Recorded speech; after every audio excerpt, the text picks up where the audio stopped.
All right, guys, it is time. It's time for that next episode of Chatbot Builder Late Night Learning. It's not so late tonight. How are y'all doing today? Hope you're doing well. Hope you're ready to rock some chatbots. I will be monitoring the chat as best as I can. So if you've got questions, you feel free to drop them there and I'll try to answer them quickly. What's going on, Tim? Tim's the man. Hopefully, we'll have him on this show, along with quite a few other folks that I've mentioned along the way. Let's make sure this music's not blasting too loud here.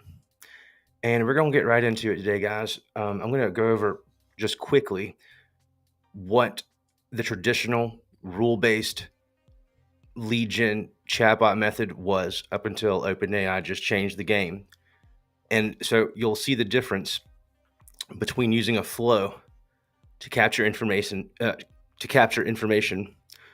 versus the new way with ChatGPT triggers. And the triggers are awesome. This is function calling. If you've used ChatGPT with plugins, this is the same exact idea. Basically, when you're using a plugin, for example, you've got vidIQ with ChatGPT, right? You drop a link from YouTube into the ChatGPT window, and ChatGPT will tell you all about that video. It'll extract the information. It will summarize all of the above, right? This is a plugin. So what happens is you send your query, what you want ChatGPT to do, your question or your command, your prompt, you send it. But rather than ChatGPT just returning a text-based answer, it's doing something. So in the API side of things, they call this a function call. In the normie side, I think this is like the lingo these days. In the just ChatGPT side, not talking API, they call this plugins, but this is the same exact idea. It's the same thing. So you can do a lot of things with this. And the number one thing that I'm going to call the CBB Chatbot Builder OGs, CBB OGs, the one thing that they all wanted since day one was the ability to save the customer data just from the back and forth, just from the conversation. And this just wasn't possible yet in an easy way. Some folks won't name any names, but they found ways to actually achieve this without OpenAI's update and without our own update. So like the creativity that you have is your only limits in this game. You don't need to know any code. If you do know code, great. You don't truly have too much of a leg up here in this world, but your logic's going to help you.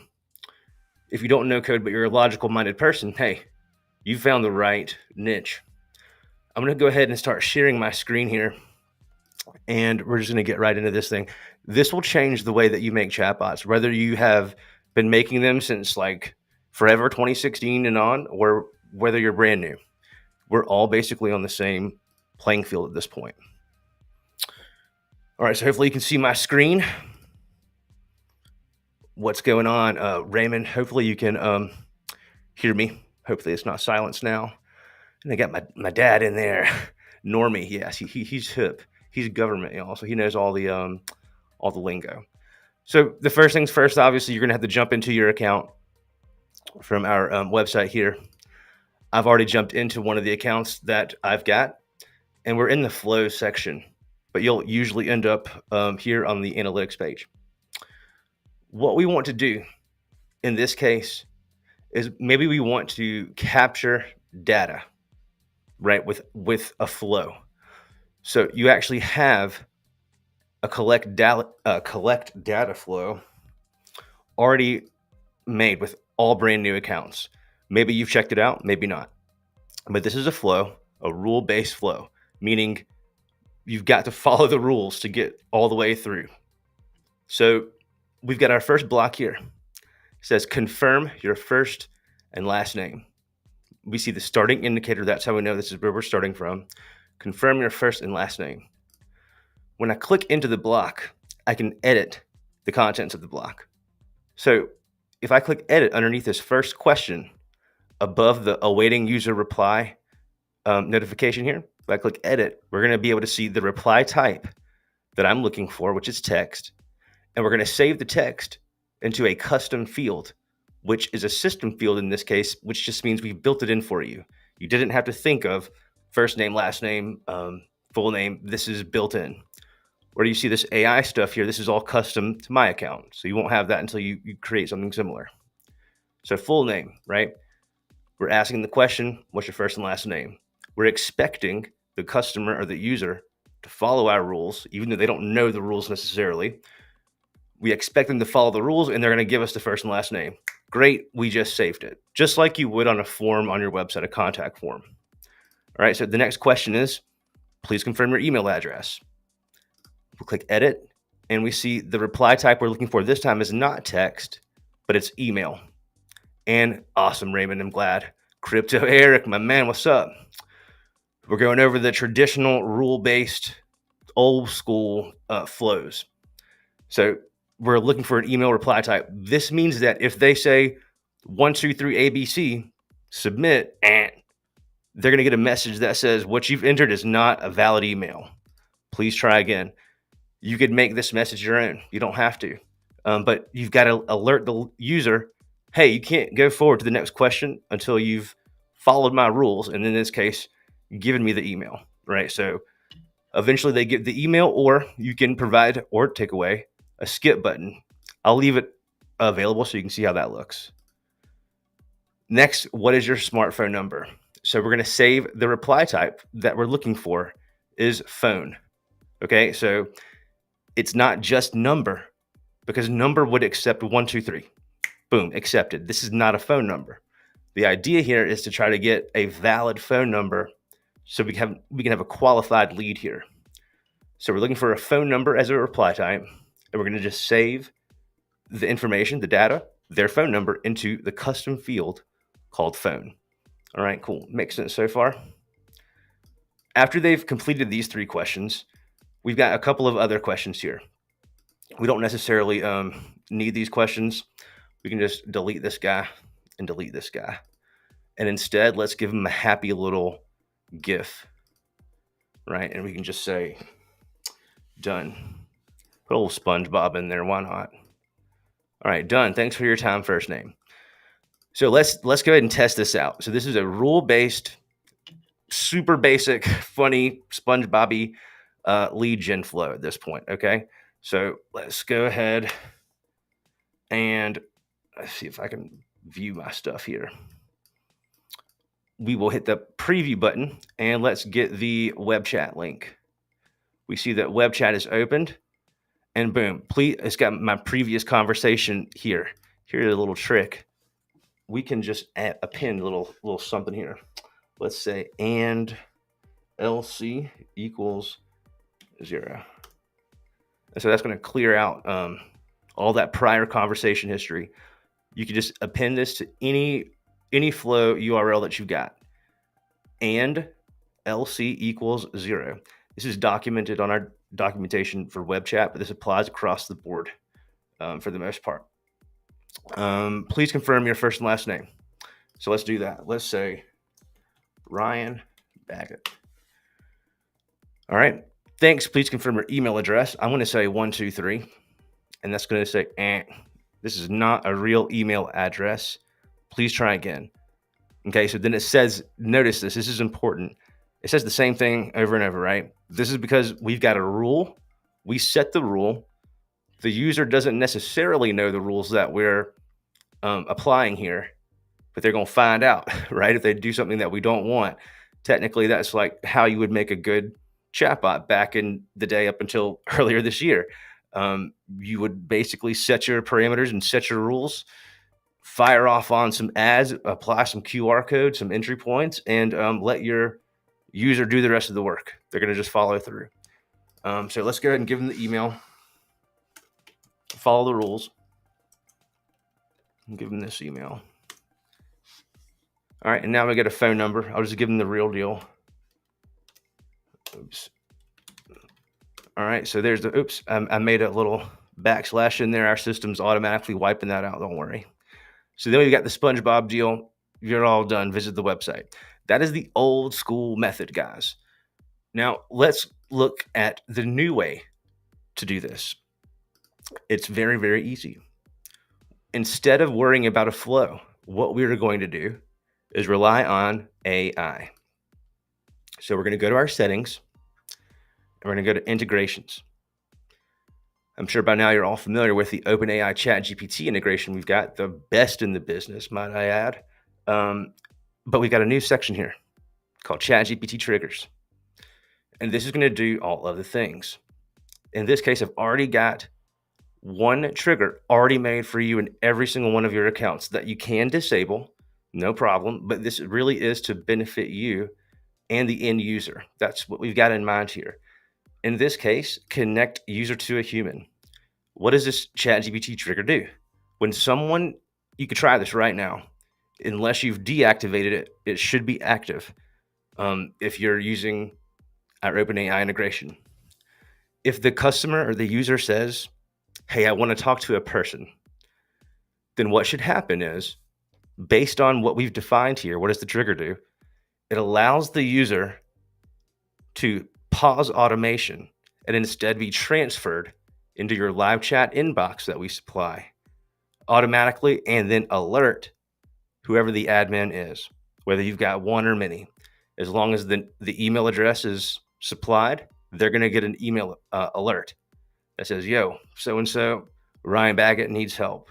Here's the big red button. Click it, and you're in the inbox, and you're able to chat." So what we've got here is what we want the trigger to do. This trigger allows the user to be transferred and speak to a human agent.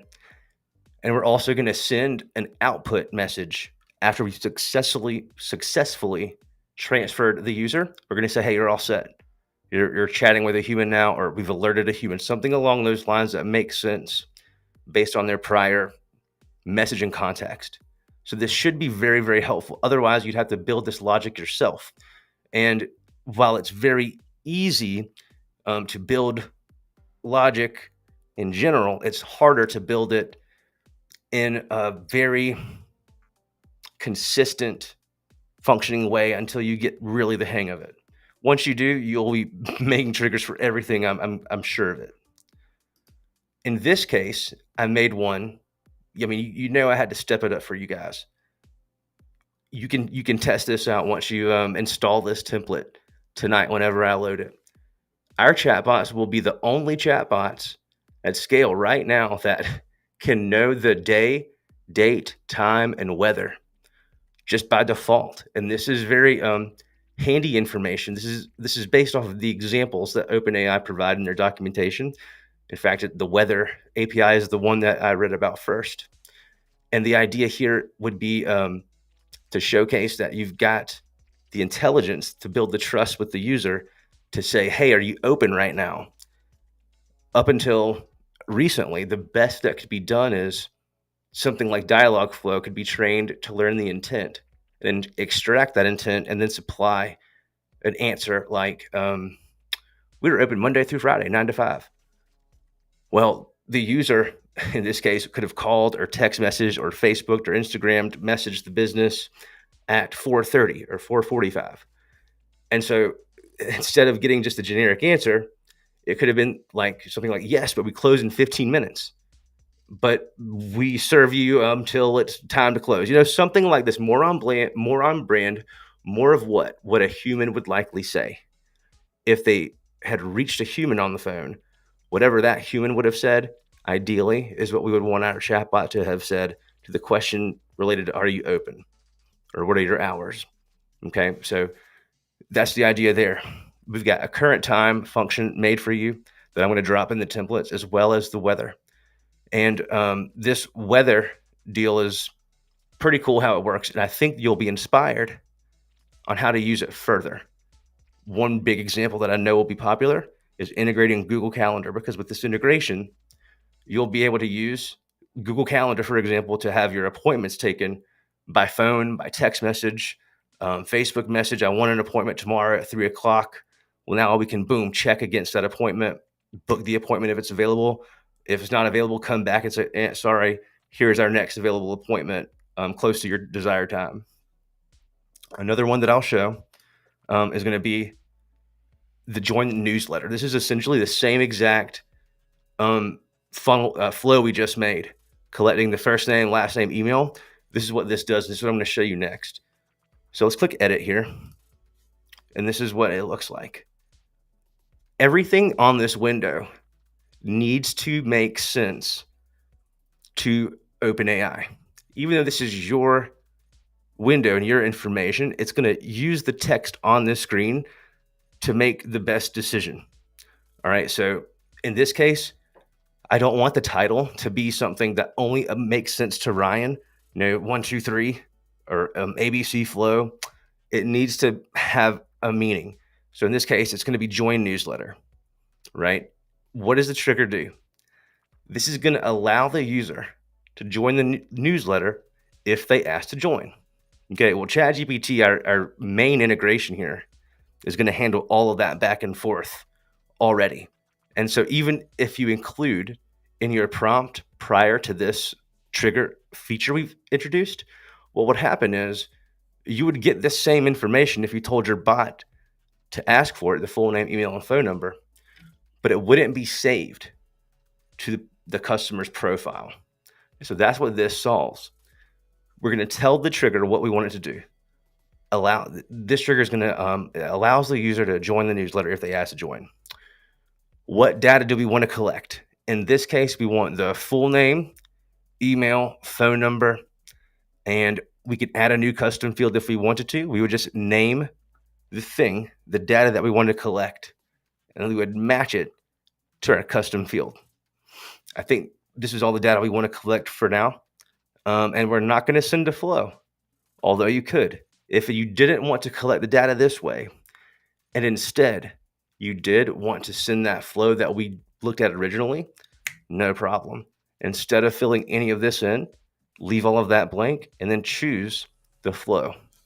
And this is exactly how I've done it with the weather bot. We'll look at that in a second.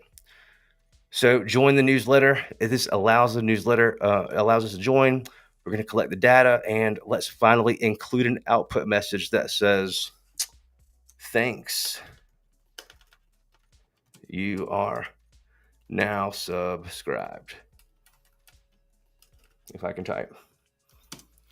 I can't. All right. Thanks. You're now subscribed. And yeah, let's hit continue. All right. So join newsletter. This trigger is done. So now the next thing we want to do is understand when we want this trigger to occur. Okay. So in this example, we're going to be using the OpenAI integration here for our default reply. You see, this is turned on. Remember, when this is turned on, your default reply is based off of anything that you've got in here. Okay. It has nothing to do with the standard default reply section. Even if you've got something turned on here, it doesn't matter. If you've got this switch turned on, this will trump everything else. So we set our triggers, and the one that we just played with was join newsletter. So when we are looking at our default reply here, we'll click edit, and we can see here are all the ChatGPT triggers that we've got turned on. Remember, we've got the connect user to a human. We can just turn that off if we don't want it, no problem. I've got a function calling trigger that I'm going to show you guys. Get the current time, get the current weather, join newsletter. These are all triggers that I've made to show off to you and impress you. Now, I'm using GPT-4. This is highly expensive. Most of you will not need this. However, from what I understand now, OpenAI's opened this wide open to everyone. So if you did indeed want to use your own API key to access GPT-4, go for it. You can totally do that. It's very, very powerful. It's very, very smart. And you do have a lot more tokens than just the standard GPT 3.5 4K model. Double the tokens. All right, so this is all I'm going to have here. I'm going to do one thing off screen, I believe. Let's pull this guy over here just to make sure I don't have any crazy information here we don't want to see. I think we're all good here. All right, so yeah, I'll bring this back over now. I'll check the chat for your questions here in a second. All right, let's pull back over to analytics and boom. Let's make sure we're good to go there. Okay. So, all right. What we'll do now is we'll test it out. To do that, let's go to general. Excuse me. Let's go to channels and web chat. Manage. Now, I had a great question a couple of days ago. It was more of an email that was, it sounded a little bit to me more angry than it was. It's so easy to misinterpret things as you're reading them from people that you don't necessarily know well. But this person was like, "Hey, smarty, there's no way to save anything with the web chat." So I want to change the name of the web chat, but then when I hit copy and I go use it, it's not saving when I go back. So that's by design. When you're using the web chat, everything that you do going forward will totally be, if you go change that flow, no problem, it's going to be saved. But as far as like the title goes, you would need to reinstall or just go into your code where you've pasted the code we provide, change the title right there. That'd be the fastest way. But as far as when I set the welcome message to, let's say, welcome message, this is going to save indefinitely. Like, it is saved. This window doesn't save because you're going to use many web chat links, for example. So that's the reasoning behind that. There's always a method to the madness. So if you've not seen how this works, let's make a new note here so you can see. So we've got our name of the chatbot, of the web chat window that we want to use. We've got our flow selected. We can get the link or generate code. If I generate code and click copy, this is what we get here. Nicely formatted code that you just paste this right into your website's usually going to be your footer or your header section of your site. They might give a special place for embeds, but one of those two places are going to work. You've got the script and you've got here. This is the page ID, the title. So here, if you wanted to change what you see in the actual window after you've installed the code, you could do it right here. And then there's other parameters that you can find on their documentation that might come in handy. If you instead chose get link and hit copy, instead of all that code, you get a full page. Let's see, boom, a full page experience that you can embed in an iframe anywhere or use as a static URL. So this is a fun example, actually. I'll open this new tab and I'm going to go, let's check out Chatbot King.com. Chatbotking.com. This looks mighty familiar, doesn't it? Looks like the old school, like version 1 ChatGPT. This is by intention. This is our web chat, guys. This is our web chat. I'm going to say, who is the Chatbot King? It better say me or they're fired. Maybe it will, maybe it won't. All right, bam, son. That's right, because I told it to say, I trained this bot well. Let's make sure I can still see you guys. So this is our web chat, but I've got it embedded. There's no way for you to be able to tell necessarily that this was made using our tool. Does that make sense? There's no branding, as you'd call it, in the domain here. This is just a very simple UI, right? It looks like regular ChatGPT, at least in the very beginning stages to me, right? But this is our web chat. So it's very flexible, and you can make it look and do whatever you want it to do. For example, I think this is a good time to maybe ask the weather. Let's say, let's test the day. What is today? Let's test it here. Boom. 8:29, Wednesday, August 16th, 2023. And then I've got the time right there to match it. And then it's asking me, what do you need to help with, buddy? Don't just waste our time here. So that's a fun example of how the web chat can look. All right. So again, let's do the lead gen deal here though. So let's paste this link back in. And this time we're going to just tell it what we want to do. So we want to say, I want to join the newsletter. All right. So this would have typically been the start. So this is also a huge benefit before I get totally sidetracked. This is a big one. Okay. Pay attention to this one. Before, and this is a huge thing that Dialogflow solved. I'll tell you what, Dialogflow, y'all are tripping. Why are y'all not updating things? And nobody likes Dialogflow CX. Sorry, ES is better. And y'all need to just focus here. Give us some good storage for large documents, or give us access to Google Drive. Google, please, let's make that happen. But OpenAI is eating your lunch. OpenAI is making y'all look silly, and y'all need to get with it. Y'all have been around this game way longer. But I digress.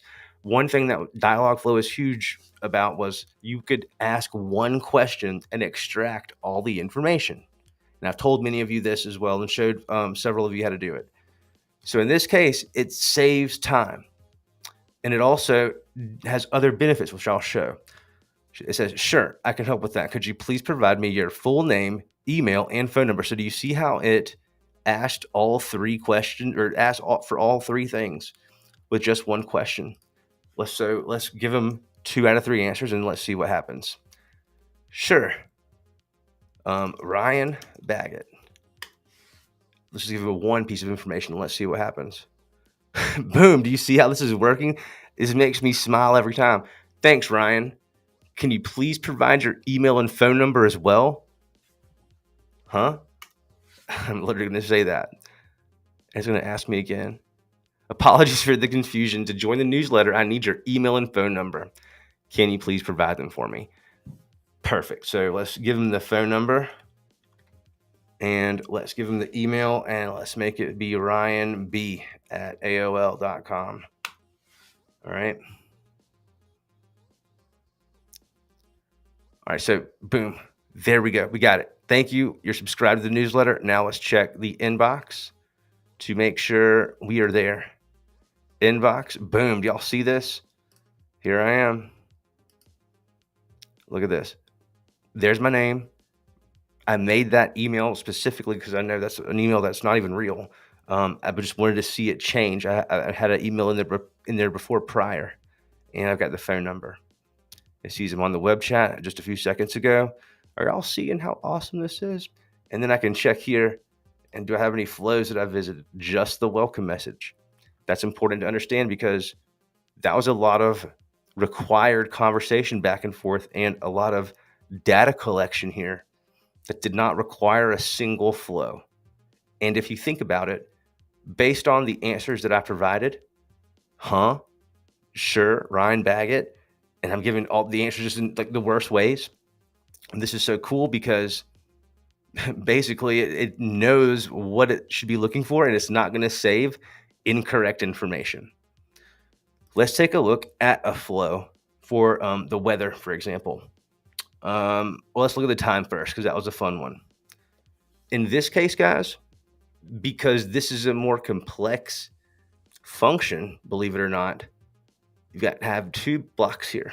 The first block is a built-in action that we provide called format data. So you go to add content actions, and then you'd have, where's my format data here? Format date, right? So when you click on format date, you're going to have to save your information that you're formatting into a new custom field from a custom field created previously. In this case, the custom field was current time.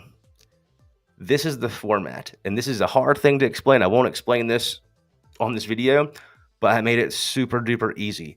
You can actually go to our chatbot on our website and tell them that you tell the chatbot you want to format the time for your chatbot, and it will give you based on what you say. So you could say, I want it in day, month, year format, right? You could say that in natural language to our chatbot, and it will give you the format here. We've also got this documented in our documentation. It's been recently updated. So we're going to take the current time that we saved previously. We're going to format it the way we want, and it's going to be saved to a new custom field that I named formatted time. So this is one action. We're taking the current time, formatting it here, saving it to a new custom field. Then we're taking that information and we're doing what? We're throwing it over in OpenAI. So click OpenAI. We see that we are only using the business information here, but we've chosen advanced. This is what it looks like if you're just using the basic. We're using the advanced generate text so that we can specifically trigger what is the time right now question to our bot, right? So you're a helpful assistant. The current time is formatted time, which we previously captured. Answer the user's question, 1 line max, include the time to prove you know it, right? So we're going to save the response that ChatGPT gives us based off this system field and the user question, user message. And we're saving that in AI text, okay? And then we're going to just simply make a text block and show that custom field that we just made. So we'll hit publish and we can get the link, web chat link, and we'll paste that bad boy and it should just spit out the time for us. Boom, 8:36 on Wednesday, 8:36 on Wednesday. Last thing I'm going to show you guys for tonight will be the weather, right? This is going to be your more complex function call that is a ChatGPT trigger now. So what will happen here is when someone says, I want to know the weather, ChatGPT trigger that we built will not collect data like we just did, but instead send over a flow. In this case, it's called the get weather flow. This is just one way to do it. A colleague of mine pointed out I could have made it a step shorter by not requiring this to be a get user data element, but that's okay. That's okay. Hey, I'm learning all the things too. We're all learning together. That I was telling this to someone just earlier. There are no real rule books or guidelines on this stuff yet. It's people like you and I watching this video. We're the ones that have to write these books, guys. They don't exist other than the documentation that OpenAI will provide or other large language models. The guidelines in books to help people learn this stuff does not exist. You're doing the most advanced things in AI and business like there is. And we were many, many, many years ahead of your dad's favorite platform or your mama's favorite platform. I promise you. And they can't keep up because we're just too fast. So back to the story here. In this case, the user says, I want to know the weather, right? We are going to use a rule-based element to start. What location do you need? Because we need to tell, well, I'll explain. Well, we're going to get the location. It's going to be saved under AI output, right? I was doing this really fast, so I could have come up with better labels.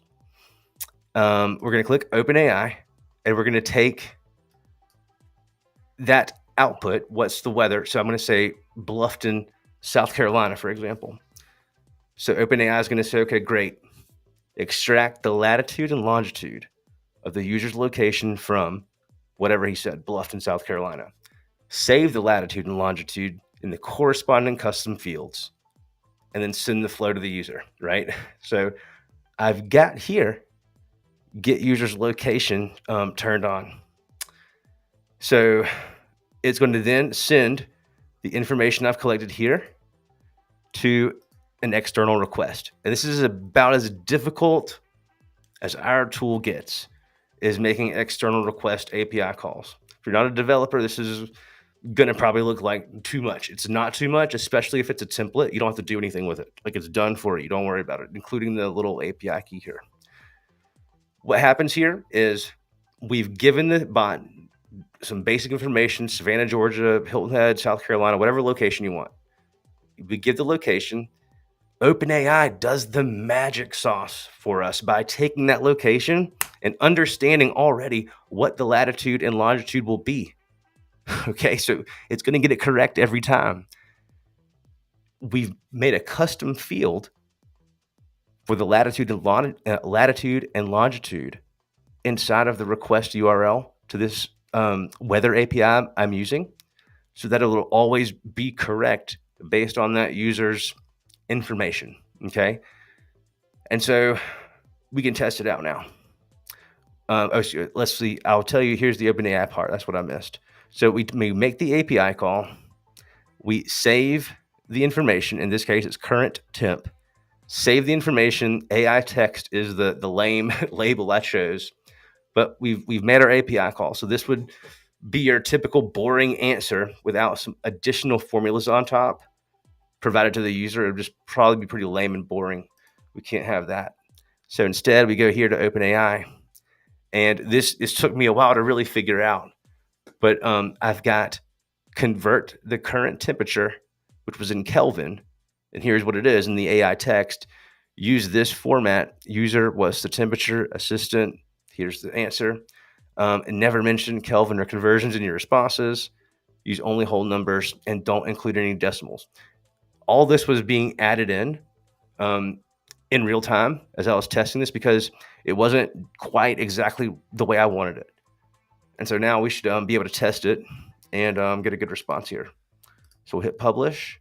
And what's cool about this is we can just come over here and say, instead of even starting that flow, which is how you would traditionally have to do it, we can just say, what's the weather like? And what happens here, it's going to trigger that flow we just worked in. So it's going to say, cool, what location? And we'll say Savannah, Georgia. So boom, OpenAI is taking Savannah, Georgia, finding the latitude and longitude, sending it over to the actual OpenAI, and boom, the current temperature is 85 degrees. Let's verify the temperature here. Savannah, GA, temperature. Temperature, 84 degrees. Boom. I've seen that it's basically a degree or two on or off. Let's try another one. Let's do, let's say, what's the weather like? And let's choose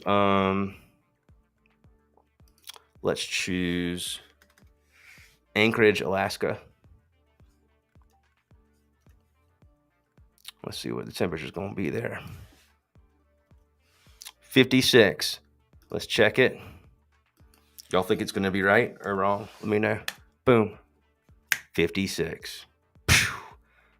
ChatGPT can't even do that without their plugins. So I'm telling you guys, this is real nerdy stuff right here.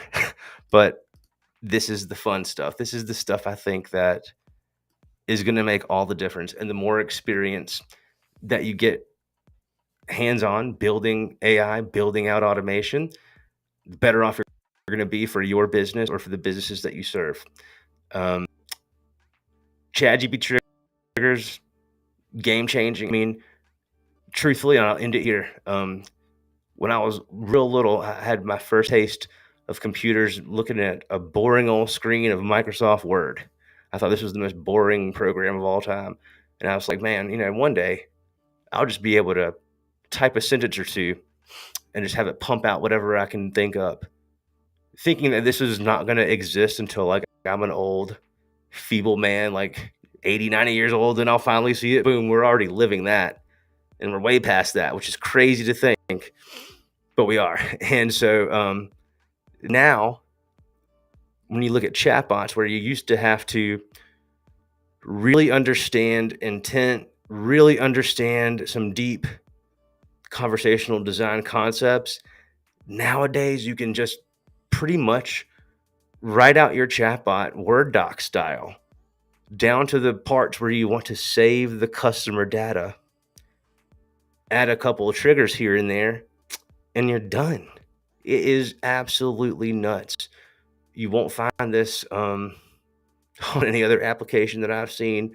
any other platform. We're far ahead, guys. Trust me when I say this. When you've got some platforms out there just trying to implement text generation for rule-based flows versus we're not even dealing with flows anymore. In some cases, this is insane.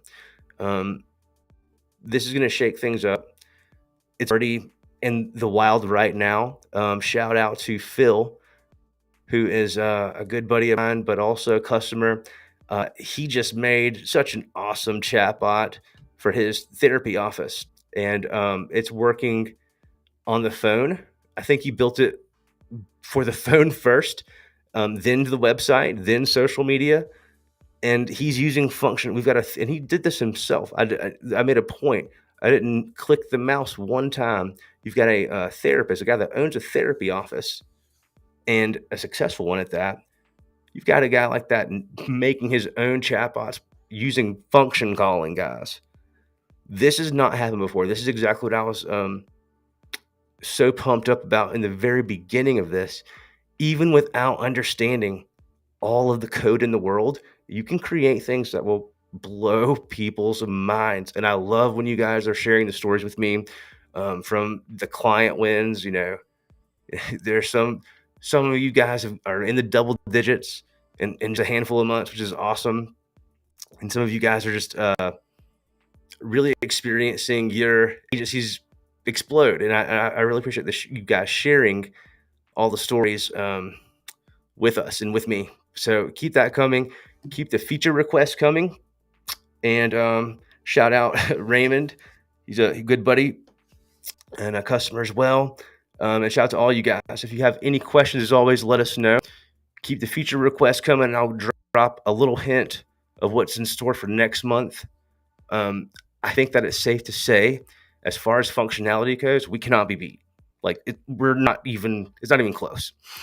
But I will say, we're not perfect. And so where we can definitely improve, and where I'm going to really have all our team focus on, is UI of that web chat.